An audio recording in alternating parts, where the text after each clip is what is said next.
საღამო მშვიდობისა, როგორ მოვარგოთ ყოველდღიური დავალებების სპეციალური საგანმანათლებლო საჭიროების მქონე მოსწავლის ყოველდღიურობას. ეს იქნება თემა, რაზეც ვისაუბრებთ, რადგანაც წინა დღეებში ჩავატარეთ ვებინარი ამ თემაზე და მგონია, რომ მნიშვნელოვანი თემა არის და შემოგთავაზებთ გამოყენებული პრეზენტაციის ვიდეოს. პროფესიით ვარ ფსიქოლოგი, განათლების სპეციალისტი და დაწყებითი კლასების მასწავლებელი. შესაბამისად, ჩემს გამოცდილებაში ფაქტობრივად არ ყოფილა მომენტი, როდესაც არ დამჭირვებოდა ცალკე ინდივიდუალურ გეგმაზე მუშაობა და რა თქმა უნდა დიფერენცირებულ მიდგომასთან ერთად. და ვიფიქრე, რომ გაგიზიაროთ უბრალოდ ჩემი გამოცდილება. შეხვედრის ფარგლებში ვისაუბრებთ ამ ჩამოთვლილ თემებზე, შემდეგ კი გაგიზიარებთ ჩემს მიერ შექმნილ საგანმანათლებლო რესურსებს, რომელსაც დარწმუნებული ვარ გამოიყენებთ და ასევე მოძიებულ მასალებს, რომელიც კოლეგების მიერ არის შექმნილი. ინკლუზიური განათლება ყველამ ვიცით, რომ გულისხმობს ნებისმიერი საჭიროების მქონე მოსწავლისთვის თანაბარი სასწავლო გარემოს შექმნას, სადაც თითოეული მათგანი არის დაფასებული და აღიარებული. თუმცა საქართველოში გვაქვს არაერთი გამოწვევა ამ მიმართულებით და დგას ბევრი საჭიროება დღის წესრიგში. ხოლო მასწავლებლების უმრავლესობას ძალიან უჭირს, რომ მოარგოს დავალებები მოსწავლის საჭიროებებს და ხშირ შემთხვევაში ეს მოსწავლეები რჩებიან ყურადღების მიღმა. ამიტომაც მგონია, რომ დღესდღეობით ხელოვნური ინტელექტი მნიშვნელოვნად გაგვიადვილებს ამ საკითხს და ასევე ამაზეც ვისაუბრებ ამ ვიდეოს ფარგლებში. დიფერენცირება გულისხმობს, რომ კლასში მოსწავლეების რაოდენობა მაქსიმალურად გავითვალისწინოთ, შევქმნათ გარემო მოსწავლეების მზაობის მიხედვით, თუმცა ამ პროცესში ძალიან დიდი არის ხოლმე გამოწვევა, განსაკუთრებით მაშინ, როდესაც კლასში გვყავს რამდენიმე სპეციალური საგანმანათლებლო საჭიროების მქონე მოსწავლე. ზოგიერთ მათგანს შეიძლება ჰქონდეს მინიჭებული სტატუსი, ზოგიერთს კი შეიძლება არ ჰქონდეს, რაც საკმაოდ დიდი გამოწვევაა. თუმცა ამ პროცესში მნიშვნელოვანია გვახსოვდეს, რომ ჩვენ არ ვართ მარტო, ესე იგი მასწავლებლები. ყოველთვის უნდა გქონდეს იმ ადამიანების მხარდაჭერის იმედი, ეს არის სპეციალური მასწავლებელი, ინდივიდუალური ასისტენტი მოსწავლისათვის და სკოლის ფსიქოლოგი. არსებობს გავრცელებული მოსაზრება და კოლეგები ხშირად ჩივიან ხოლმე იმის გამო, რომ არსებობს პერსონალის ნაკლებობა და არ არის საკმარისად ჩართული თითოეული მათგანი ამ პროცესში. სამწუხარო რეალობაა, თუმცა მე პირადად ჩემი გამოცდილებით შემიძლია ვთქვა, რომ პირადად მიწევს ხოლმე ბრძოლა ამ პროცესში და ძალიან მიხარია, რომ ყოველთვის მიჭერენ მხარს სკოლის ადმინისტრაციის წარმომადგენლები. შესაბამისად, ძალიან მნიშვნელოვანი არის, რომ სწორი კომუნიკაციით მოვახერხოთ როგორც მშობელთან სწორი ინფორმაციის მიტანა, ასევე შესაბამისი რგოლის ამ პროცესში ჩართვა. რადგანაც სხვაგვარად შეუძლებელი არის და გირჩევთ, რომ არ აიღოთ საკუთარ თავზე ის პასუხისმგებლობა, რაც მხოლოდ თქვენი პასუხისმგებლობა არ არის. თუმცა მასწავლებლის პასუხისმგებლობა ნამდვილად არის მოსწავლის ქცევის მართვა გაკვეთილზე და ასევე მისთვის შესაბამისი სასწავლო რესურსებით მომარაგება. როგორ გავაკეთოთ ეს ყველაფერი ისე, რომ დრო დავზოგოთ, სწორედ ამაზე ვისაუბრებთ დღეს. გამოწვევები არსებობს ასეთი, რომ შესაბამისი საკლასო გარემო არ არის ხოლმე, მაგალითად იმ მოსწავლეებისთვის, ვისაც აქვს ყურადღებისა და ჰიპერაქტივობის სინდრომი, იგივე ADHD, ხომ? გვაქვს პერსონალის ნაკლებობა, რთულია მშობელთან კომუნიკაცია, რადგანაც ძალიან სათუთი თემა არის.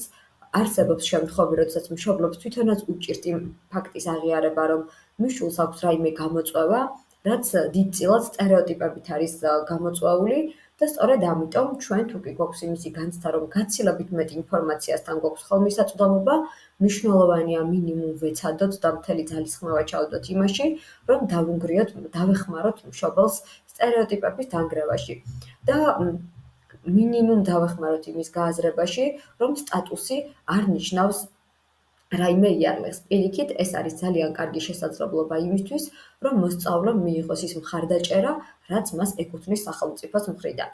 ასევე ძალიან დიდი არის დროის დეფიციტი, რაც ხშირ შემთხვევაში ხელს უშლით ხოლმე მასწავლებლებს, როგორც სპეციალური საგანმანათლებლო საჭიროების მქონე მოსწავლეებისთვის, ასევე ზოგადად დიფერენცირებული მიდგომებისთვის სამუშაო ფურცლების შექმნას. თუმცა ძალიან მნიშვნელოვანი არის ამ პროცესში ჩვენ თავს დავუსვათ რამდენიმე მნიშვნელოვანი შეკითხვა. რა ძლიერი მხარეები მაქვს მე როგორც მასწავლებელს? რისი გაკონტროლება შემიძლია? მე ვერ გავაკონტროლებ მაგალითად რას მეტყვის დირექტორი ან რა მოლოდინი ექნება მშობელს ჩემგან, მაგრამ ნამდვილად შემიძლია გავაკონტროლო ის, თუ როგორ გადავანაწილოთ ჩემი დრო ეფექტურად, როგორ დავეხმარო მოსწავლეს, რომ მაქსიმალურად ჩაერთოს სასწავლო პროცესში და ასე შემდეგ. რა არის ჩემი პასუხისმგებლობა?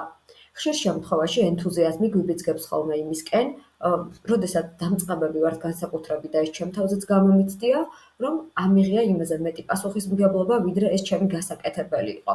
ან თუნდაც რაღაც ნაწილში ჩემი კომპეტენცია, ხომ? მაგალითად, განსაკუთრებული ქცევის მართვის შემთხვევაში მიგრძნია, რომ მე ძალიან მიჭირს და მჭირდება სპეციალისტის დახმარება. სწორედ ამიტომ არასდროს არ უნდა მოგვერიდოს იმისი აღიარების, რომ რაღაც არ გამოგდის და გვიძნელდება და მნიშვნელოვანი არის, რომ სკოლის ადმინისტრაციაც დაგვეხმაროს ამ ნაწილში, რომ მაქსიმალურად შევქმნათ კონკრეტული მოსწავლისთვის შესაბამისი სასწავლო გარემო და ალბათ ამის მიღწევა არის ყველაზე რთული. თუმცა, რადგან არ გამოუვიდა სხვას, არ ნიშნავს, რომ არ გამოგვივა ჩვენ და აუცილებლად უნდა ვეცადოთ. და ასევე როგორ გამოვიყენოთ ტექნოლოგიები ამ პროცესში. მაგალითად, თუ ჩვენი ყოველდღიური დავალება არის ასეთი, რომ მოსწავლეებმა უნდა შეისწავლონ ტექსტი, ლომი და თაგვი. როგორ შეიძლება ჩავრთოს სპეციალური საგანმანათლებლო საჭიროების მქონე მოსწავლე დავალების შესრულებაში მაშინ, როდესაც მან არ იცის წერა-კითხვა? ხშირ შემთხვევაში მასწავლებლები მაქსიმალურად არიდებენ ხოლმე თავს, არ არის ეს დასამალი და რთული საკითხი არის, მაგრამ გამხელილი სჯობს, ასე ვთქვათ, ჩვენი სირთულეები და როგორ შეიძლება რომ გადავჭრათ ეს საკითხი, რომ მოსწავლე არ დავტოვოთ ყურადღების მიღმა. ამის ძალიან ბევრი საშუალება არსებობს, მაგალითად, მოვიძიოთ ამ ტექსტის ვიდეო აუდიო ვერსია. გავითვალისწინოთ მოსწავლის ჰობი და ინტერესები, მაგალითად, შეიძლება მოსწავლეს ძალიან უყვარდეს კონკრეტულად ცხოველები და ეს ნიშნავს, რომ ჩვენ ხელში ძალიან დიდი კოზირი გვიჭირავს. გავათამაშებინოთ სცენები, მაგალითად, როგორი ხმა აქვს ლომს, როგორი ხმა აქვს თავს, ჯობს რომ მოსწავლე თუნდაც ახმოვანებდეს აი ამ ცხოველს, გვეხმარებოდეს როლურ თამაშებში, ვიდრე უბრალოდ იჯდეს ყურადღების მიღმა.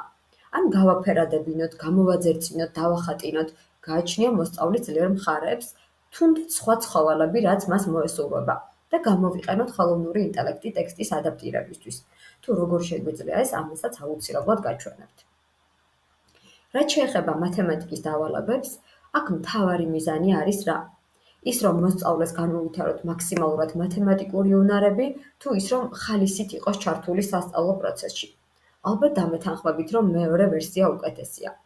შესაბამისად, მნიშვნელოვანი არის, რომ მაგალითები იყოს მაქსიმალურად ცხოვრებისეული, მაგალითად ნაყინებზე და ასე შემდეგ, ნებისმიერ მისთვის კარგად ნაცნობ თემაზე და ამიტომ არის მნიშვნელოვანი, რომ ვიცოდოთ მოსწავლის ჰობი და ინტერესები, მაქსიმალურად იყოს ვიზუალური საშუალებებით და სწორედ ამიტომ არის მნიშვნელოვანი, რომ ყველა სკოლა მაქსიმალურად იყოს აღჭურვილი მსგავსი რესურსებით, დავალების ინსტრუქცია იყოს მაქსიმალურად გამარტივებული მისთვის, ან შესაძლებელია მისთვის ჩავწეროთ სპეციალურად აუდიო ინსტრუქცია და გავუგზავნოთ მას, იყოს თამაშსა და მოძრაობაზე და ეტაპობრივად გავართულოთ.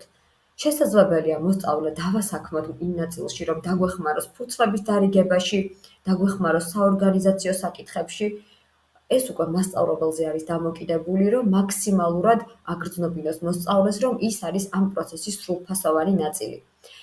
ხელოვნური ინტელექტის როლი ამ პროცესში არის გადასარევი, როგორც აღვნიშნეთ, რადგანაც გვიმარტივებს ტექსტს, ერგება ჩვენს საჭიროებებს, გვეხმარება დავალების შექმნაში და გვეხმარება ინდივიდუალური სასწავლო გეგმის შემუშავებაში, რაც ძალიან დიდი გამოწვევა არის და ხშირად კითხულობენ მასწავლებლები, თუ როგორ შევადგინოთ ინდივიდუალური სასწავლო გეგმა და რომ არა უნივერსიტეტი მეც ძალიან გამიჭირდებოდა ამ თემის შესწავლა.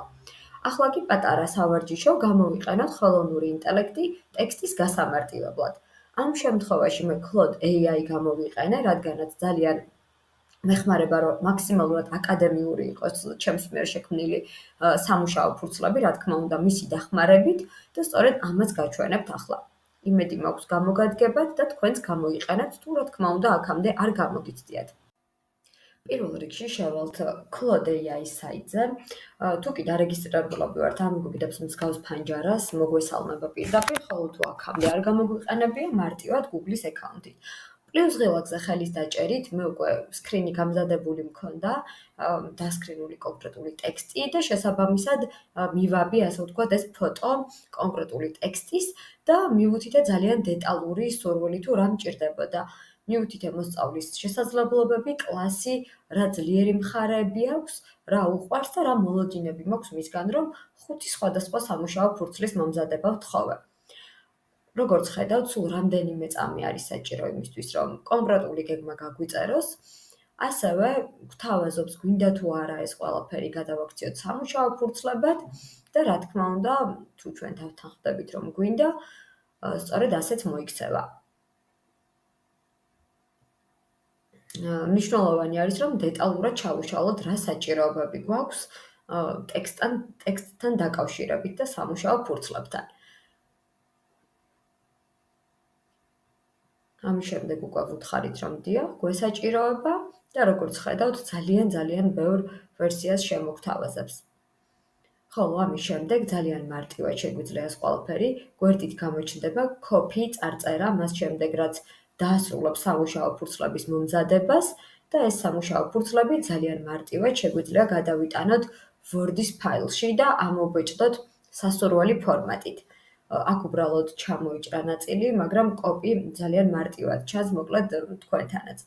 შესაბამისად, ეს ყველაფერი არის სულ რაღაც 5-7 წუთის დროის ინტერვალში მოსამზადებელი სამუშაო ფურცლები და დღეიდან ვფიქრობ, თუ აქამდე არ გამოგიყენებიათ კიდევ ერთხელ, აღარასდროს გაგიჭირდებათ დიფერენცირებული თუ ნებისმიერი სამუშაო ფურცლის მომზადება. ამ პროცესში ყველაზე მნიშვნელოვანი არის, რომ გვახსოვდეს, რომ თითოეულ მოსწავლეს სჭირდება მშვიდი და პოზიტიური სასწავლო გარემო. ჩვენი დამოკიდებულება არის ძალიან მნიშვნელოვანი, რადგანაც მოსწავლეები გვბაძავენ ჩვენ და თუ ჩვენ რომელიმე მოსწავლეს დავაიგნორებთ და არ მივანიჭებთ თანადო ყურადღებას, შესაბამისად უნებლიეთ ჩვენი დამოკიდებულება გადამდებია ხოლმე. ამ პროცესში არ ვართ მარტო, როგორც უკვე აღნიშნეთ და ყოველთვის შეიძლება გამოსავალის მოფიქრება და ძალიან მნიშვნელოვანი არის ამ შემთხვევაში სკოლის ადმინისტრაციის როლი, რადგანაც გახსოვდეთ, რომ გამოფიტული მასწავლებელი ყოველთვის მოძებნის რაღაც უკეთეს, ყოველთვის შეეცდება, რომ წავიდეს და თუ თქვენი მიზანი არის, რომ პროდუქტიული და კარგი მასწავლებელი იყოს თქვენი გუნდის წევრი, ძალიან მნიშვნელოვანი არის, რომ მას დაეხმაროთ კიდევაც აკადემიური პერსონალით, იქნება ეს შესაბამისი ასისტენტი თუ ასე შემდეგ.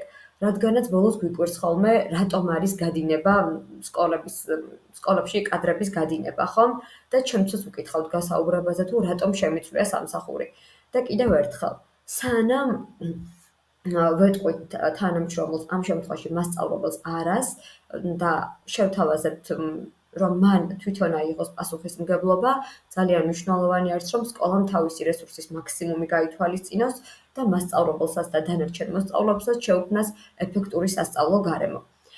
ჩვენი დამოკიდებულება ახდენს გავლენას კლასის განწყობებსა და მეგობრულ ატმოსფეროზე, ბუნებრივი არის ამ პროცესში გადაწვა და დახმარების თხოვნა და კიდევ ერთხელ, დახმარების თხოვნა სულაც არ არის სირცხვილი და პირიქით. აუცილებელი არის, რომ მივმართოთ შესაბამის სპეციალისტ და ყველაფერი გავაკეთოთ მოსწავლეების ჩართვისათვის. დამხმარე რესურსების სანახავად, როგორც შეგპირდით, დაასკანერეთ აღნიშნული ბმული და დაგხვდებათ არაერთი ტექსტი ან მათემატიკის დავალება და ძალიან დიდი თხოვნა მექნება, რომ აუცილებლად გვიპოვნოთ Facebook-ზე, თვალი გვადევნოთ, თუ მოგეწონათ ეს ვიდეო დაალაიქოთ და გამოიწეროთ ჩვენი არხი და გისურვებთ წარმატებებს. მე დარწმუნებული ვარ, რომ ყველა სირთულის დაძლევა შეგვიძლია ერთად და იმაზე მეც სუპერ ძალას აღმოვაჩენთ საკუთარ თავში, ვიდრე გვეგონა რომ გქონდა. დროებით.